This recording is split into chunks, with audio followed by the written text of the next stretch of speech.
hujayralari. Gipofiz allaqachon faollashtiruvchi gormonlarni yigib olmoqda. Fezga va Lga miqdori oshdi. Shunday ekan, sinovni boshlaymiz.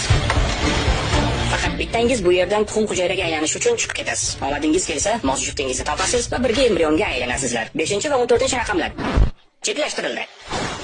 Bachadon naychalari uzoq yo'l. Hech kim yo'lda qolib ketmasligi kerak. 9, 12 va 15-raqamlar chiqarib yuborilsin. Juda yaxshi. 11-raqam, sen ancha kuchli o'syapsan. Shunday davom et. Ikkinchi sinov. Mos juft topish uchun faqat 24 soat bor. Tezkor harakat qilish kerak. Eng yaxshilarini aniqlash juda muhim.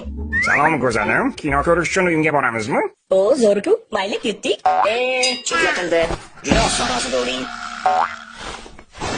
13-raqam. Bir piyola choy ichishga nima deysiz? Yo'q, aslo yo'q. Surbotdan bezbet, san bilan choy ichgandan ko'ra o'lganim yaxshi. Chetlashtirilsin. Juda ham maqtar. Ey malikam, genetik kodimizni birlashtiramizmi? Balki nimadir o'xshab qolar. Balki. 23 ta xromosomning hammasi joyida bo'lsa, peshonaga bitganida endi. Ajoyib. 11-raqam ideal javob bo'ldi. Ko'rinib turibdiki, kimlardir jiddiy yondashgan. Boshqalar koridorda o'qigan. 3-sinov.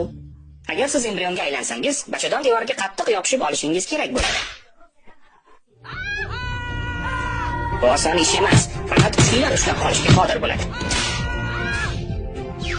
11-raqam barcha raqobatchilarni ortda qoldirdi. Demak, bu oy sen yetilgan tuxum hujayrasi sifatida bachadon naychasida bizni sha'nimizni himoya qilasan. Wow! Ey, Gipolis, nomzodim tayyor. Elga garmonidan yubor.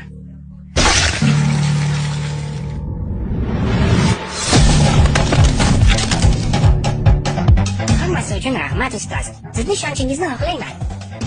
Omad yor bo'lsin, qizginam. Agar juft topa olsang zo'r bo'ladi. Men senga ishonaman. Urug' hujayra bo'lmasa-chi, unda nima bo'ladi? Shu holda qizil toshqin bo'ladi va biz yana qaytadan boshlaymiz.